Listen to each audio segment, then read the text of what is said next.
Hi, good afternoon, everyone. Thanks for joining us for our webinar today. My name is Laura Walker. I'm the Director of ITSM Advocacy for StrataCom, and I'll be your host. Today's topic is going to be elevating your CMDB strategy from discovery to service mapping, a topic we want to dig into often.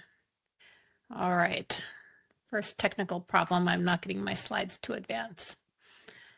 We'll just do it this way. So today's webinar, we'll be talking with our software partner, Virima. They'll be walking through why do CMDB projects fail? How does Virima help overcome some of those pitfalls?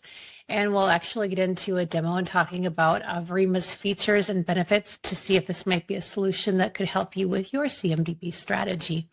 If there's anyone on the line unfamiliar with StrataCom, we were founded in '97, and we have always done IT service management consulting. It's our core business. It's what we do best. Currently, we're an Atlassian Platinum Partner, ITSM Specialized. We're excited about what they're offering in the ITSM space and helping convert our Sharewell customer base over to JSM, keeping us very busy. We've got a big experienced team of consulting staff over the whole United States. A lot of them have been with us 20 to 30 years. Webinar notes for today. We are recording. We'll be happy to share the links with you after if you'd like to rewatch or share with anyone else. We're going to be taking questions throughout the entire webinar, so feel free to put those questions into chat, and our presenter will be pausing regularly so that we can look through and answer questions as we go to help keep things interactive. Another way to keep it interactive, if you'd like to raise your hand, feel free to use that feature. We're happy to take your questions live as well. So with that, I'll pass it over to Will Johnson of Virima to kick us off and give an overview of who they are, what they do, and today's webinar. Over to you, Will. Great. Thank you so much, Laura. Hey, folks. Good morning, good afternoon, good day to you. My name is Will Johnson. I am Director of our Strategic Alliances here at Virima, and I'm joining you today from Atlanta, Georgia. Also, I'd love to have my colleague Franco Powers, who is going to be driving a lot of the presentation today, to go ahead and introduce himself as well, please. Yeah, thanks, Will. Franco Powers here, Director of Solution Engineering. I look forward to introducing you to our product. Great. Thank you, Franco. So, folks, Virima, who are we? What do we do, right? So when you think of Virima, think of discovery for CMDBs as well as visualizations, right? Being able to visualize the relationships that your CIs have with each other and the services that they are supporting, okay? Now, why did I say CMDB, discovery for CMDB? Because we do the base discovery, right? Go out and pull out all the information, all the nodes, all the devices that are out there on your network. That's the easy part, okay? Many hundreds of solutions can go out and do that. But we go another step further. We're going to discover the relationships as well, okay? So we're going to help ensure CMDB success, okay? So let me share a few slides with you to kind of set the table from what we see in the industry, right? Some of the analysts, and Mia is the one in particular here, that is stating that currently 62% of IT organizations are looking towards service mapping to help underpin their core IT service management processes, okay? But there's some critical things that need to be done prior to being able to go to service mapping, and that being a CMDB, right? CMDBs are critical for IT because it helps you understand what's what, where it is, who owns it, and how it's all connected, okay? But we all know that many CMDB projects fail. Again, Gartner, they estimate that 80% of CMDB initiatives fail. They go on to state that most organizations fail 3 times before they get it right, okay? So why do these projects fail? Again, they state that the biggest reason is manual updates, right? Also limited resources. I'm sure you're all nodding your heads like, yeah, that's us, limited resources for sure, right? And the manual updates lead to incomplete and untrustworthy data, okay? And once that happens, you're on a slippery slope to a failed CMDB project, okay? So that's why it's critical if a CMDB is a a core piece of your strategy and you recognize that you have to have a CMDB, that just base discovery isn't going to cut it for you, because then you don't have to do the manual discovery, but you have to do the manual part of connecting the dots, okay? And we do that for you. So we're going to help ensure that your CMDB projects are successful, okay? So we have, in addition to the base discovery, right, we underpin a majority of the IT processes out there, right? So with our discovery, our CMDB automation, the service mapping, and then IT asset management that allows you to have the building blocks, the foundation for everything else, okay? So a little bit about Virima, the product, okay? So we are hosted in AWS. We have instances throughout the globe. We yearly go through our SOC 2 Type 2 certification to show that we have our act together when it comes to hosting and security, okay? A couple of highlights that I want to mention about our architecture, right, is while we're hosted in AWS, right, we can go on-prem, okay? There is typically there is an uplift to go on-prem because we are architected for the cloud, but we recognize that throughout Europe, especially a lot of financial services organizations, they're required to be on-prem. So we can do it, okay?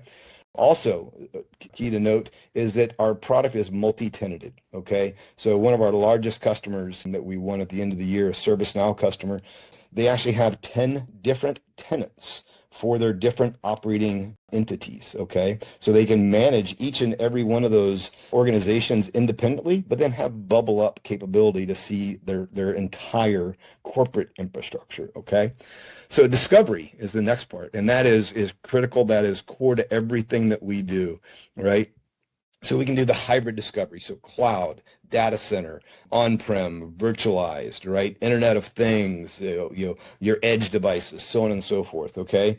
Then service mapping, right? The visualizations that we bring to the table of that CMDB, right? One of the key differentiations that we have for our service mapping is what we call Vivid. Virima's Visual Impact Display. And you're going to hear more about that throughout the presentation, okay? And then also we do a full IT asset management as well. That's really out of scope for today's conversation, but no, if you're looking to do software license metering, the full hardware and software lifecycle management, we here at Virima and through our partner at StrataCom certainly have a solution that can help you out as well, okay? So, discovery, right? Again, core to what we do. Right? What you're seeing here is a sample architecture. So here's our Virima in the cloud, okay? And then what you're seeing is the various targets that we can get to, right? And we get to these targets in two different ways. We can either do it with agentless probes or agent-based probes. Everything we're going to show you in today's presentation can be done with agentless probes. In fact, that's what many of our clients do. But also know that we do have agents as well, that if you have a security stance that you want agents to be installed on Windows and Linux servers, we can certainly do that for you, okay?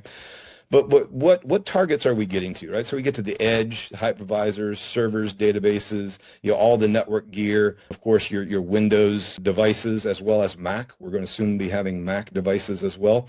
And then the cloud in addition, right? We have AWS and Azure as well as some Google capabilities, and then of course with containers as well.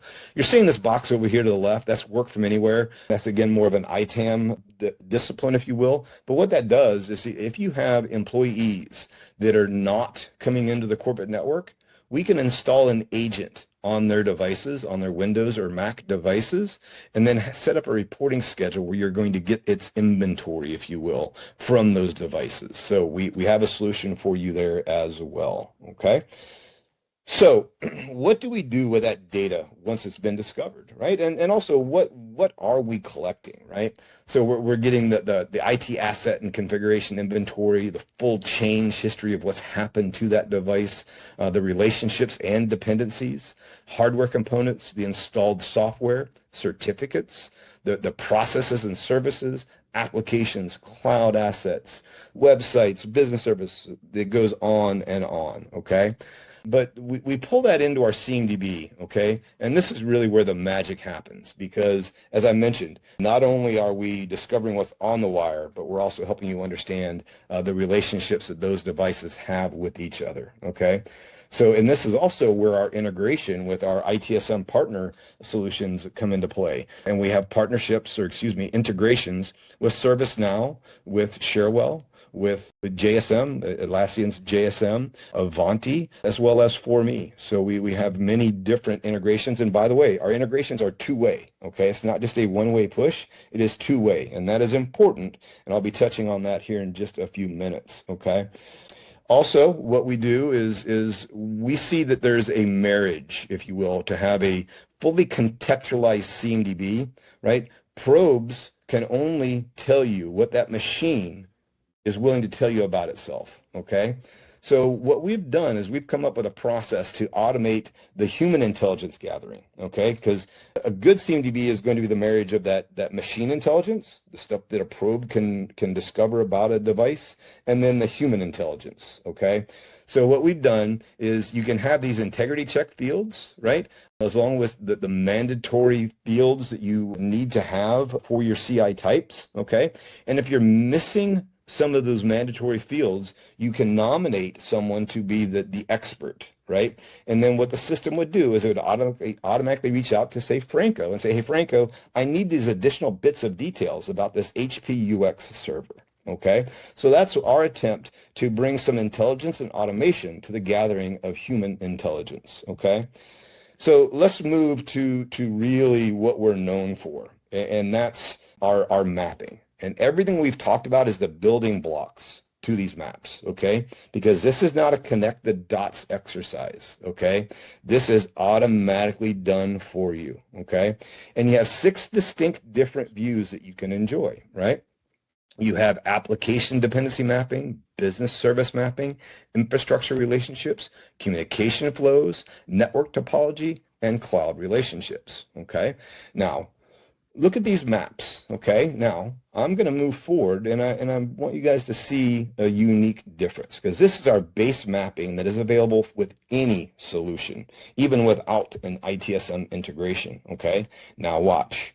What happens with the solutions that we have the bidirectional API integration with is we call it our Vivid Advantage, okay? It stands for Virima's Visual Impact Display, right?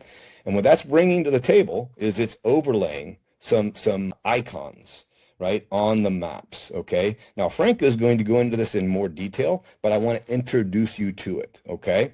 So let's say, as an example, that JSM is the solution that's being used here, right? And you're opening an incident on this switch within JSM, and you're associating a CI to it. You will be able to see on the map a black exclamation point, indicating that there's an incident logged against that device. You can also log those incidents and get the exclamation point against a service as well, right? In addition to that, you have pending changes. So again, you're scheduling a change in JSM, Cherwell, ServiceNow, For Me, Avanti, right? And you're associating a CI to it, you'll have a black exclamation point, okay? Now, once that change has been completed, it will change to red, right? Because we want to draw your attention to that. Because oftentimes, when you see an exclamation point and a red cross arrow next to each other, that might be where you have a problem, right? Because, again, throw out another Gartner estimate, is they suggest that upwards of 60 to 80% of incidents are caused by failed changes, okay? So if you can be on the lookout for that and say, hey, this might be my key log, let me go in and look at this. And Franco is going to show you the fact that you can springboard directly from these maps to get in and see the details of what's going on with that machine and that incident or that change, okay? Now, one more thing I want to introduce you to, and then I'm going to bring the featured presenter, Franco Powers, in to walk you through the solution. So some beta technology we have going right now is vulnerabilities, okay? We're integrating with the National Vulnerability Database, okay, to be able to show you with a red shield where you have vulnerabilities within your environment, okay? And our first iteration is that's what it's going to do, is just let you know where you have vulnerabilities. We have more plans to go from there, but that's our initial attempt. So why is that important? right? Because, okay, you probably have a remediation tool in place and it's going to classify, hey, this is low, medium, high. What risk is that vulnerability? But what that solution doesn't know is the impact within your environment, right? You would be able to see, hey, these vulnerabilities, while maybe classified as low priority vulnerabilities, its impact to my environment could be massive, right? Because it's in support of an enterprise service. So we're going to move up the remediation of that vulnerability, okay? So team, that's what I wanted to share and kind of set the table for Franco. So Franco, I'm going to stop my share and throw it over to you, sir. Okay, that sounds good. Get logged in here and start my share. And team, by the way, we enjoy questions. So as we're going through this, please, throw your questions up there, and we will do our best to address them. Yeah, we're not scripted, so you're not going to interrupt any type of flow or anything. You see my screen, Will? Is it coming through? Yes. Okay, fantastic. All right, so let's go in. This is our, this is our interface, our UI.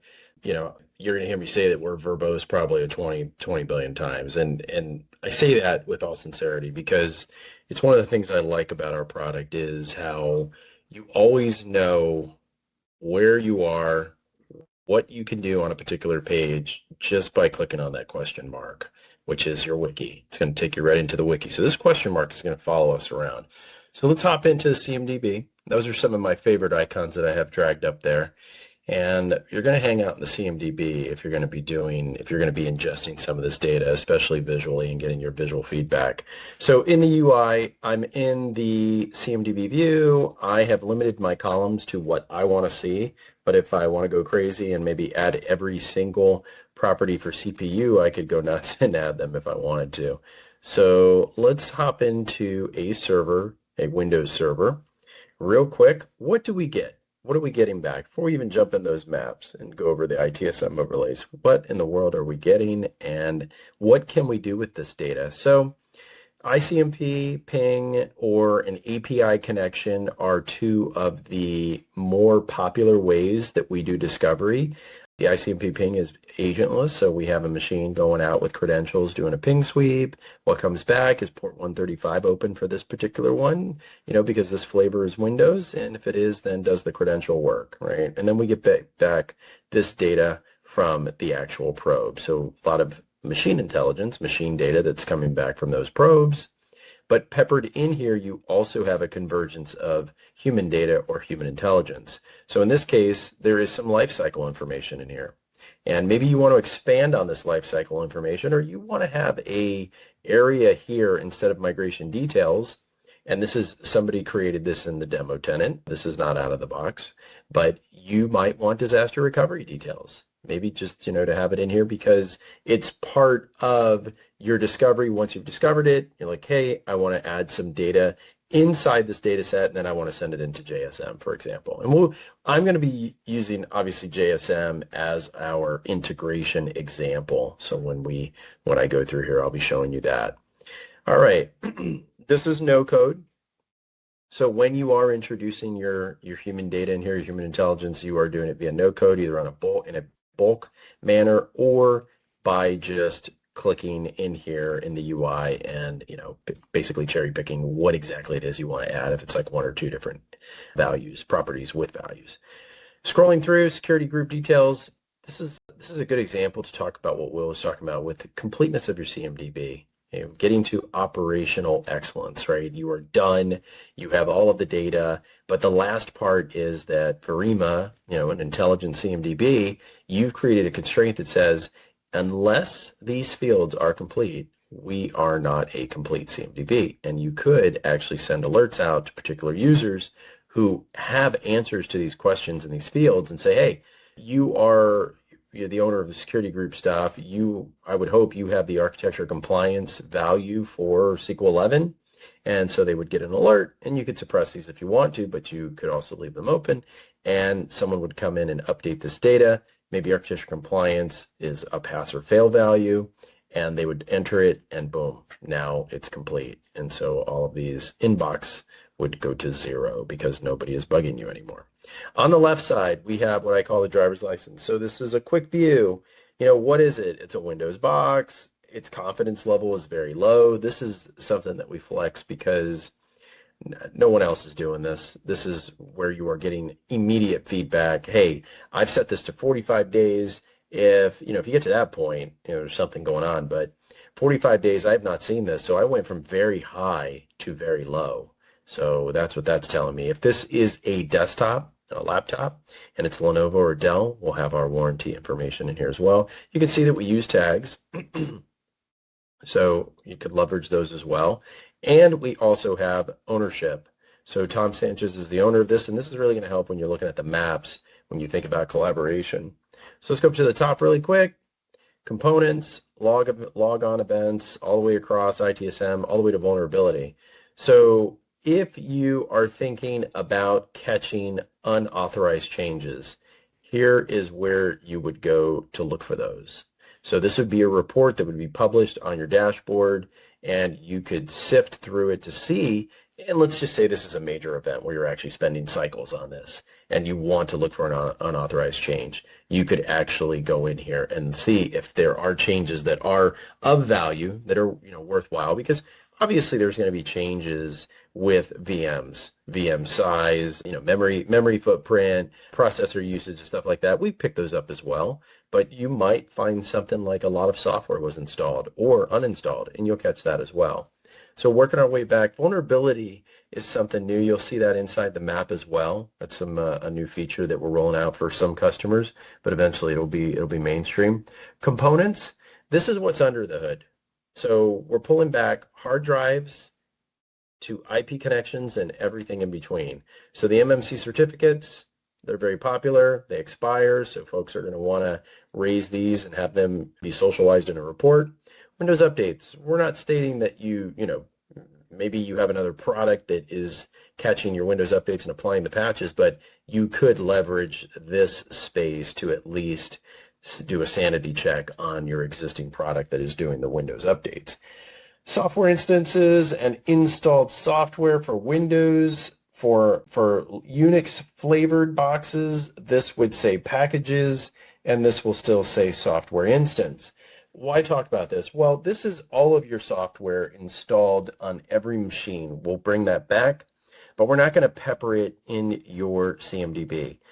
This is actually going to be a CI record that can be promoted. So it stays within the confines of a component, and you will see software that is out of the box, major software, okay?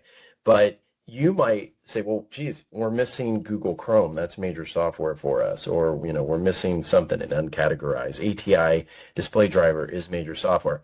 You can promote this either the way I'm doing, manually, coming in and marking this as major software, or you could do a bulk import into the major software table, and that would be done inside of business rules. And if you have something that is cross-platform, you could actually promote it once, and it will be specific to that version. So just imagine millions of records of software. You don't want those in there. You want to have an organized way. So what's great about that too is you're able to come back in here. You have a log4j incident again, or any kind of other vulnerability, and you want to see where that software is installed. It's going to show you where it's installed everywhere. So let's go into the maps. So one thing that I ignored on purpose was the ITSM tab, and I'll get to that in just a second. We're going to springboard back in there from the maps as well. So we are on a box called SQL Server 11. We've gone into the map. We're at a depth of 1, and I want to go to a depth of 4. Maybe the question here is, somebody mentioned on a call, we're on a cab call, and they're like, you might want to double check, you guys upgrading the SQL Server 2019 because it might have something to do with SAP CRM. And so I don't remember how to get into SAP CRM. Maybe I'm a new user. Also remember I was talking about how we give you so much feedback, right? So you're like, well, gosh, I'm getting inundated with all of these different icons. Well, just right click on them if you have a question, right? This is software. These are VLANs. So if I collapse these to 12, this is obviously a switch. these HPUX, maybe I don't know that, these are HPUX servers. And look, I'm starting to see ownership as well. But my real mission here is I'm working my way over to SAP CRM because I didn't know the entry point, which conveniently is SAP CRM. Obviously, I know this. I'm hypothetical. So I'm going to springboard into the SAP CRM map, and I'm going to look at these ITSM overlays and see how far the data goes to SQL Server, and can I focus back on SQL. And it looks pretty good. I've got a switch here, and then I've got the dark blues where I have physically connected, but I have no specific data flow going from the HPUX into SQL that is explicitly stated, okay? So I'm going to go back to SQL 11, and I'm going to finish determining whether on the CAP call we can approve this particular incident. Now remember, this incident came in from JSM. So it's out there. This CI is also in JSM. And what we're doing is we're going to approve or disapprove this change. Now, the hypothetical here is the scenario is that the DBAs could not make the call. So we have Tom Sanchez, who happens to be a team lead. He is speaking for the DBAs. He is very familiar with the system, and he says everything is great.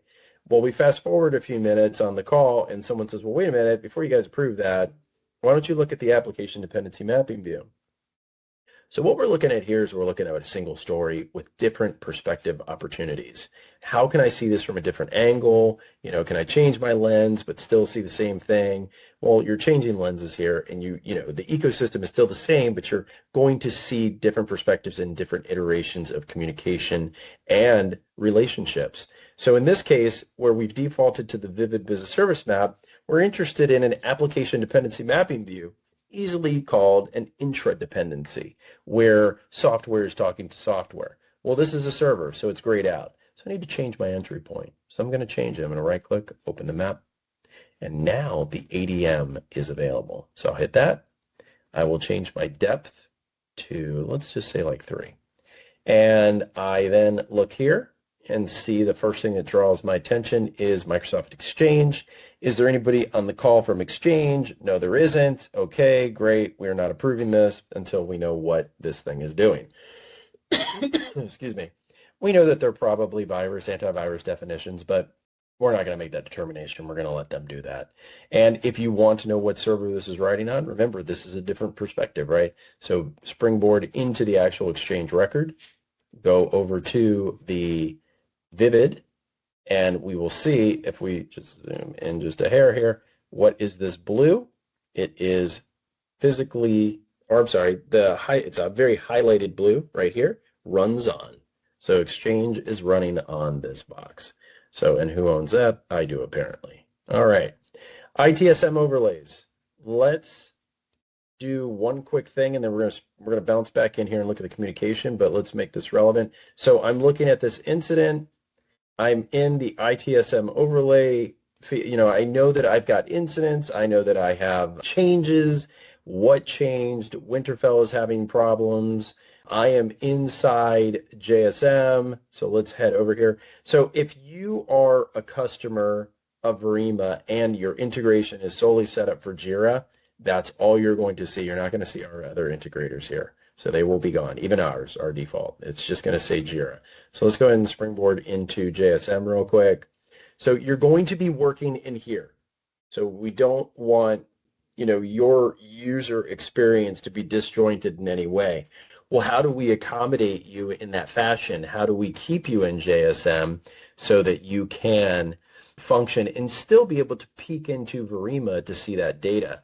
So Winterfell is over here. I'm loading our asset list. Let me go into my schema, my Virima demo for my 20 objects, and I'm going to show you how every asset that comes in from Virima, let's click on Winterfell, is going to have 3 links back into Virima, and they are down here. Obviously, we're not sending all these things. We can if we want to, right? It's a lot of properties. You can go crazy, and we'll see that in just a little bit. But so here are my options to go back into Virima from JSM. I can go straight to look at the record. Maybe I want to look at that vulnerability tab, or I want to look at some historical changes, or even, go into some components, or I want to go into that map. I want to springboard in. So the use case here is I started in JSM and I'm in here. But you saw how I began this, right? I was actually in Virima looking at a map, and I went over to the JSM, to the ITSM section, and bam, just popped right in. You can also start an incident. You're looking at a map and you're like, no, this just doesn't look right. I've even, 10, 15 minutes ago, I did a rescan, and there's just something not jiving to where I think we need to open up an incident based on everybody that's been on this call. Maybe we're working like a break fix or something, and we need to go in. And I'm not, I haven't connected to JSM yet, but I could connect to it from within here and start my process and create a new incident if I wanted to. So you see that you've got your back and forth functionality to be able to do that as well. And so, issue navigator, I can just hit the create and go crazy. So with regards to what comes over, that's in the integration piece. I'm going to sneak over there in just a minute. I want to hop back over to the maps real quick and show you something that security really, really loves. And that is what we don't know. We actually will inform you, the user, you, the customer, what you don't know about your ecosystem from a communications perspective. So if I go out, let's say that we fast forward, we've finished the implementation. We are on a weekly schedule. You have reported out to your leadership, hey, everything is fantastic. We know everything about everything, and so now we're just on our weekly schedules, and everything is in the CMDB that should be in the CMDB. So there's really no unknowns, right? Well, that's where you spot check yourself by going into the communications map. So let me go in there real quick. I just need to get that out of there. Optimus is the desktop, and watch this. So remember, we're fantastic. We're happy. We know everything about our environment. We know what's talking to what, and we're reporting out. But we're going to go check the communication map just one more time before we hit send on the email. Okay, so what is this? What am I looking at? I'm looking at a bazillion connections. Okay, this Optimus is going out. Here's the ports. We also have the process. It's going out to a lot of machines that we know nothing about. Machines, devices, IP addresses, websites. We know nothing about them. We only know about one connection. It's this poor guy down here called Dauntless, a Unix box, or a Linux box rather, right here. That's it. So this is what's in the Virima CMDB, and this is what's not in there. And so there is a report on the desktop, and it is in your dashboard, in your tenant. So you have a dashboard called the Discovery dashboard. This report is in there. It's on the dashboard. It's called the Server-to-Server Communications Unauthorized. So look, we pick up the processes as well. So these machines are connecting to these IP addresses, and these are the processes that they're using. Security loves this stopgap because, number one, think about this. If you can get authorization, rescan all these IPs. Let Virima grab them and do a depot scan, and let's see what comes back. Here's your on-prem scanner would be your client. We click that, and then we do a depot scan, and boom, we'll get that data back. So this is a huge differentiator and a huge value add for a lot of folks. All right, and so these are not in JSM, but here's another very cool feature about our scanning and your opportunities to actually enhance your data. So what if you said, well, I want these unknowns that we're not picking up. I want them to at least have a footprint in somewhere in Virima to where we can at least do some sort of remediation. Well, this is where the discovered items comes in. And this is another differentiator. Think of it as a buffer. So you don't send your data straight to the CMDB after it's been scanned. It comes into discovered items. Now, obviously, there's automation in the periphery. It's either waiting to be turned on or you've already turned it on. And so there's a white list that's saying, okay, all of these different CI types are allowed to go to CMDB. But maybe we don't have a license for desktops. So endpoints are not going to be going into the CMDB as well. So, but we're going to see them here. But another thing that could also be in here, and that is just really quick, going into the admin panel. In your Discovery Scan configuration, you can actually configure it to say, if there is a pingable asset and I don't have any ports open and I don't know what it is, but I can get to it just like I can in those communication maps, I want them to come into the discovered items as unknown devices and let them queue up, because we're going to remediate them and see what they are. And it's just a huge, massive stopgap. Another way you can scan too is turn on the Nmap, right? So you can do and say, maybe, we're not going to allow ICMP, we're not going to allow pings. Okay, no problem. Let's go ahead and turn on Nmap. We're only going after 3 ports when we're doing the ICMP. And then Hey, Franco. Yeah. Franco, why don't we take about a 7-minute pause, see if there's any questions that folks might want to throw out into the chat. And then, we can get a drink of water or something if you need to, buddy. I'm good. Thanks. I got a bottle here. So far, I don't see any questions coming in, but feel free to use that raise your hand tool or put them into the chat, and we're happy to take your questions. All right. We go ahead and, here we got one. You want me to take that, Laura?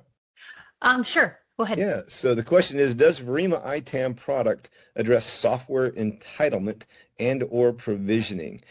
Yes. So we can tell you who is using the software, right? And we can tell you how many licenses you have, how many you're using, right? So that is certainly right in our wheelhouse. So I hope that addressed the heart of your question.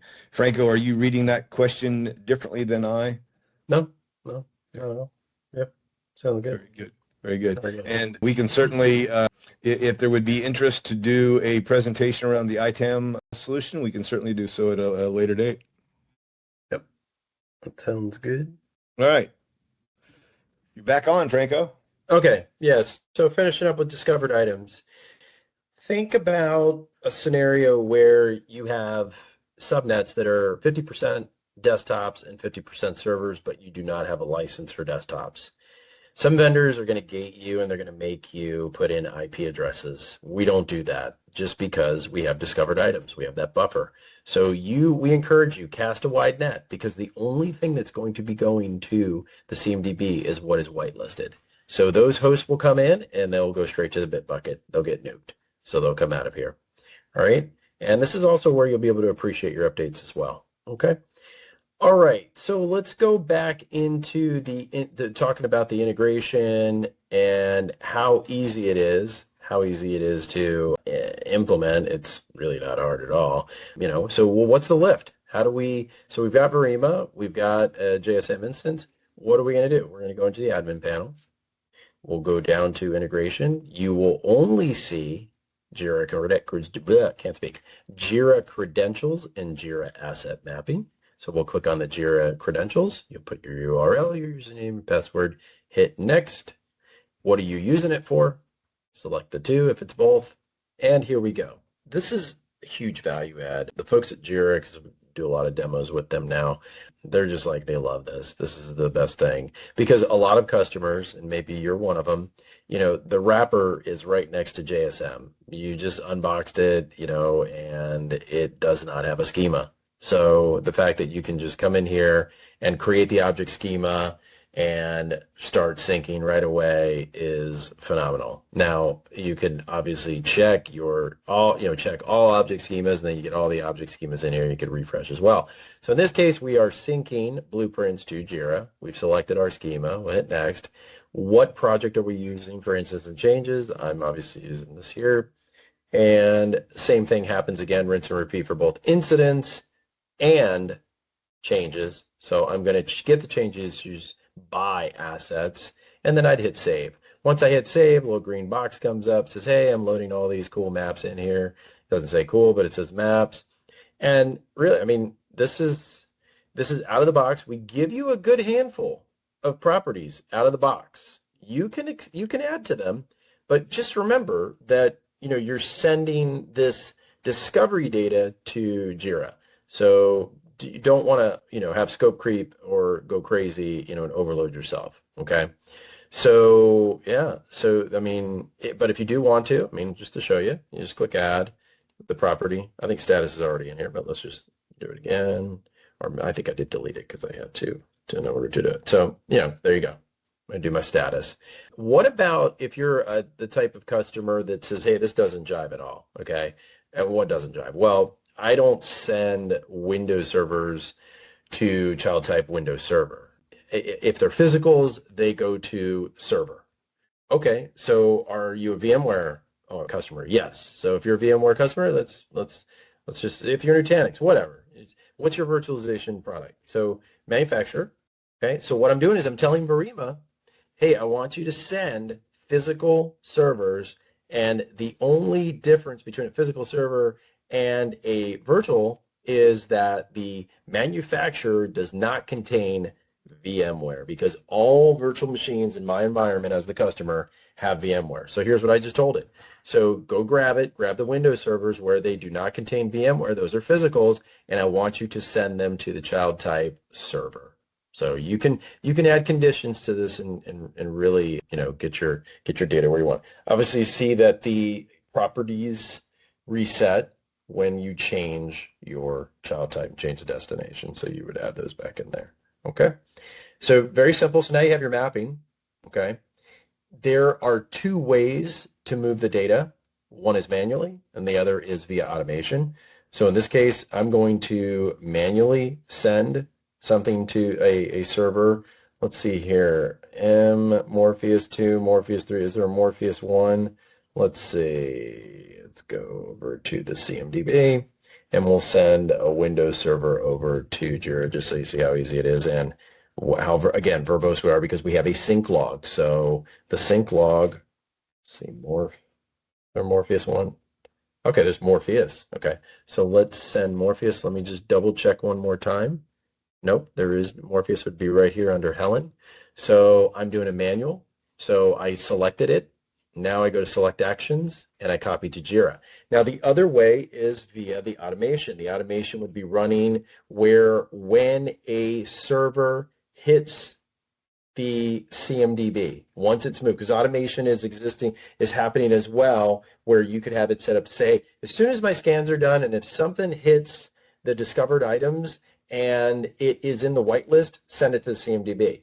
Boom. As soon as it hits the CMDB, send it to Jira. And that's what the automation will do. But in this case, I'm going to just copy it. So I'm going to hit copy to Jira, hit yes, record's going to be moved. There we go. I'm going to head over to the sync logs, open this in a new tab. This is the Virima sync log.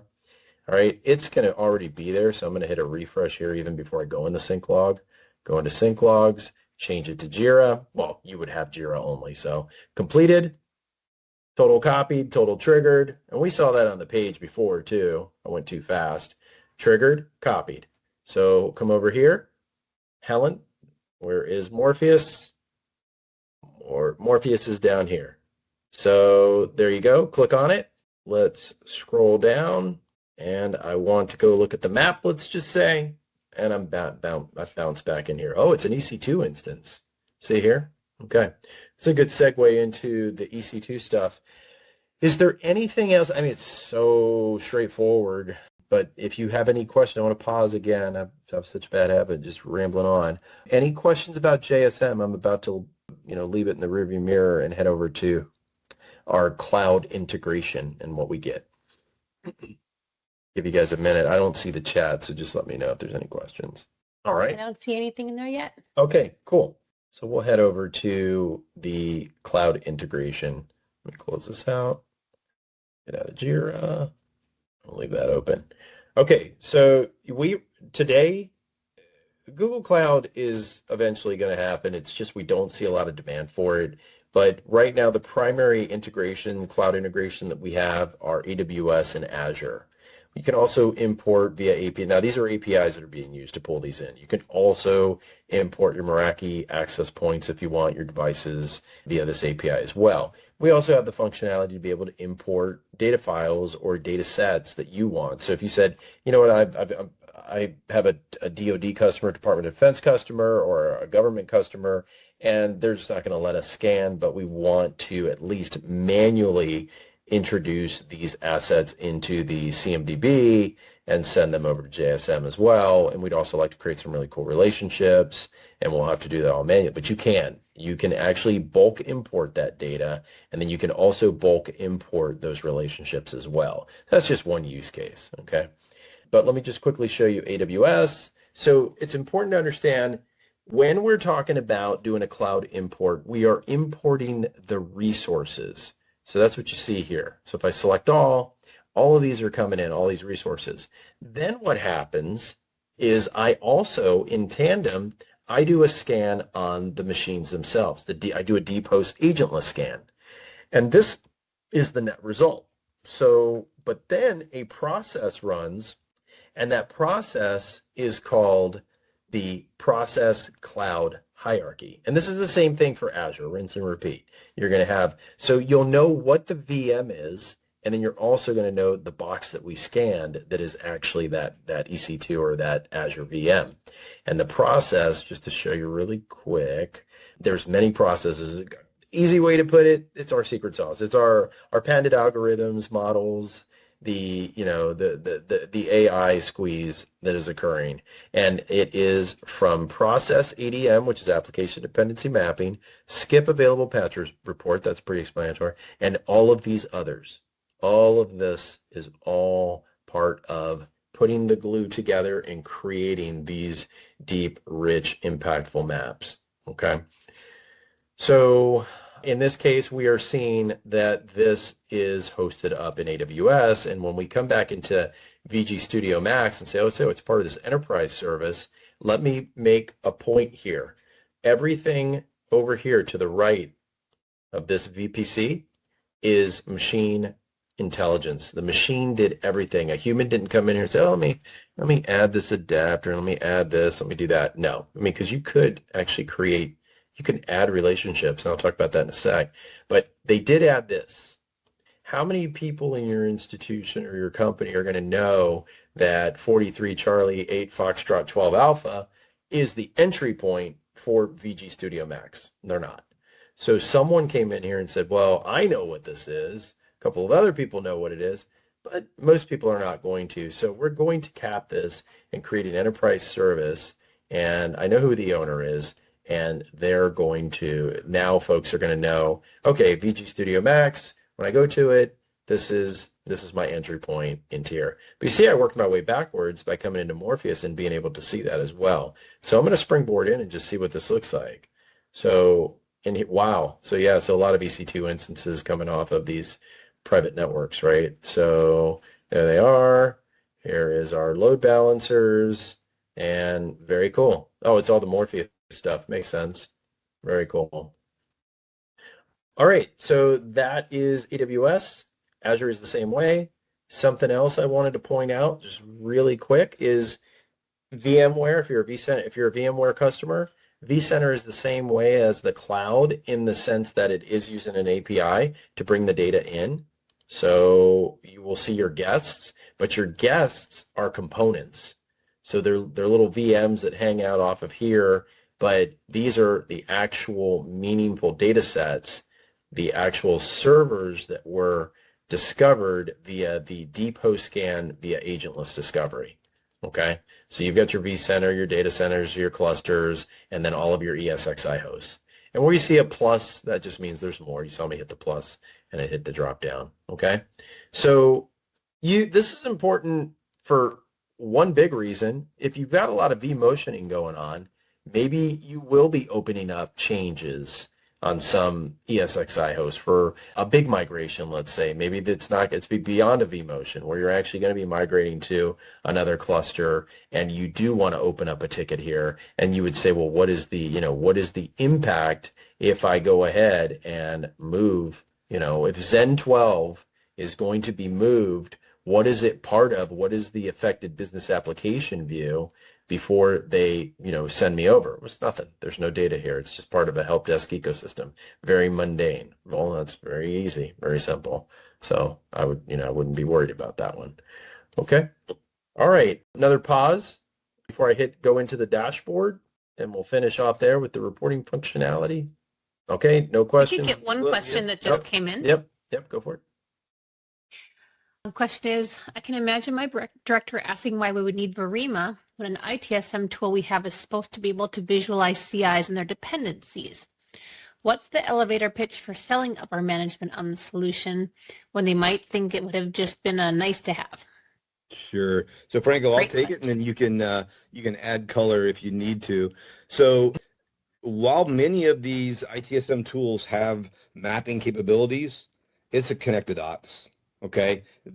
You will not have the relationships. Okay. So you're going to have the manual process of understanding the relationship that those devices have with each other. The challenge there is once you get it right the first time, your environment's changing, right? Especially if you're in the cloud and you're virtualized. Okay. It becomes an impossible task to stay up to date. Okay. So again, while they have the capability, they don't have the underpinning technology to be able to discover those relationships for you. Okay. So everything we've shown you is automated, right? There's not a connect the dots. The system is connecting the dots for you. So Franco, do you feel you need to add any color or additional comments to that? I mean, there's just so many differentiators, from our product to what I would call a basic ITSM product. And I think you hit it on there, and that was just that they're not going to have the depth of what we have with our maps and the relationships. It's all going to have to be manual for sure. So yeah.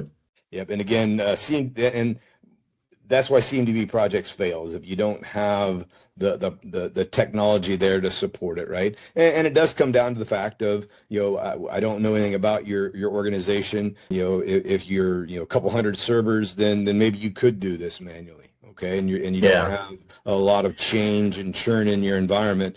Perhaps that would work for you. But certainly with an organization that is bigger than that, it would be very, very difficult.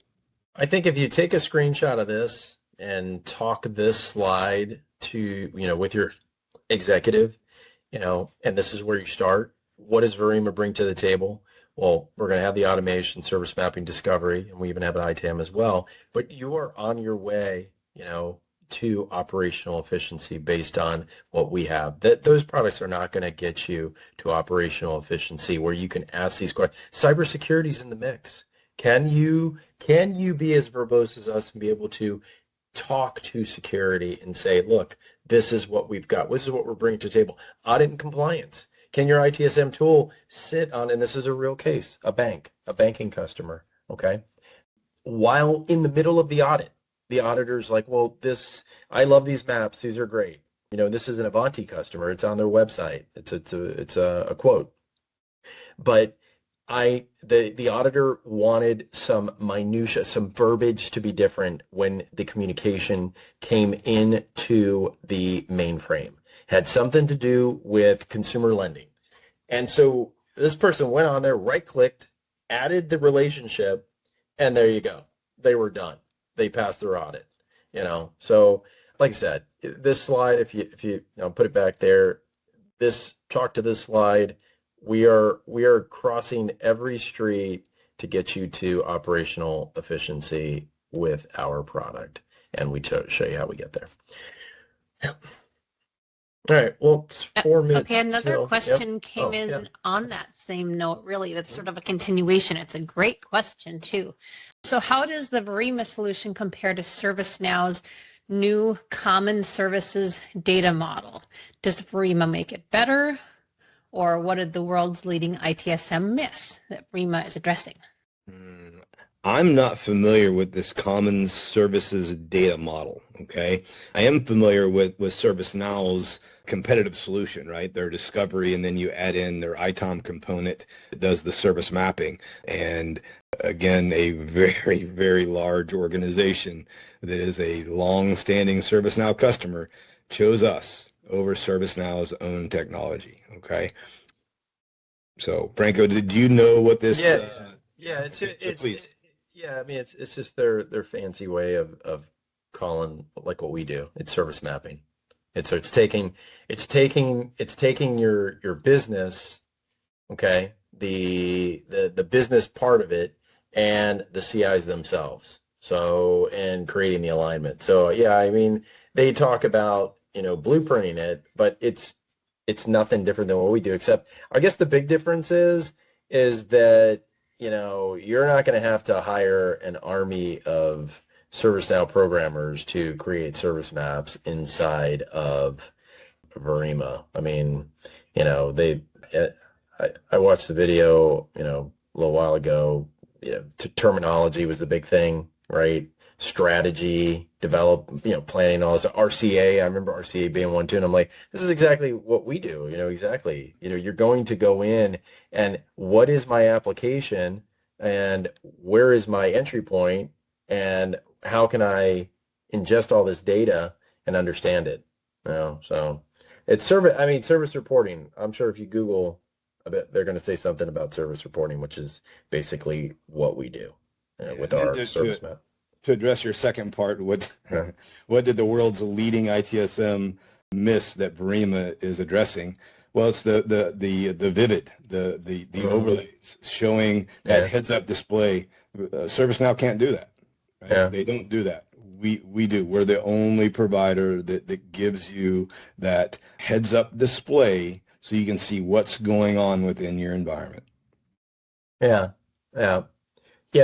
So a service map is supposed to bring, I guess, it's supposed to uniformly allow you to understand what the CI is doing and what the service is doing, your business service is doing. How are they together? How are they joined?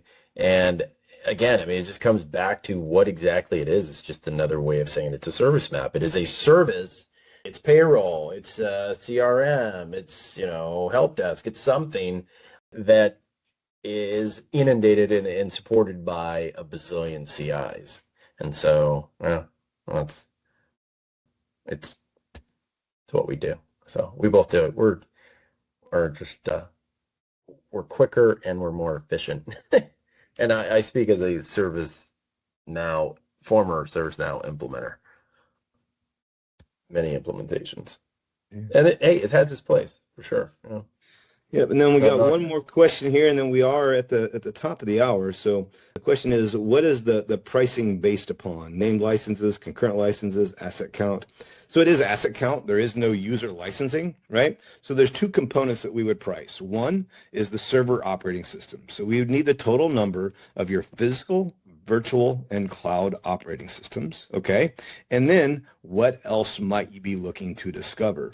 Some clients have us discover desktops and laptops, right? Some don't. But you would want us to discover your infrastructure gear, right? The network devices, because if you don't, then there's holes in the maps, okay? But yes, that is how we are priced, and happy to work with the team at StrataCom. If you would like to see some, after a more in-depth demo, you would want to see some preliminary pricing, happy to work with you on that. All right, so Laura, back over to you to wrap up, ma'am. All right, great. Well, thanks so much. I think this was really insightful for everyone on the call. We're excited to share out the recording. If anyone has any additional questions or they'd like to get in touch with StrataCom, contact information here. We invite you to call or email. Again, with that pricing information, we're happy to show you what that might look like. And if you'd like to bring a demonstration one-on-one with the Virima team to your team, we're happy to get those connections made and set you up so you can do a good evaluation of the solution. So reach out with questions. Happy to help. We'll share the recording and we'll look forward to seeing you on our next webinar. Thanks, everyone. Thank you all. Thank you.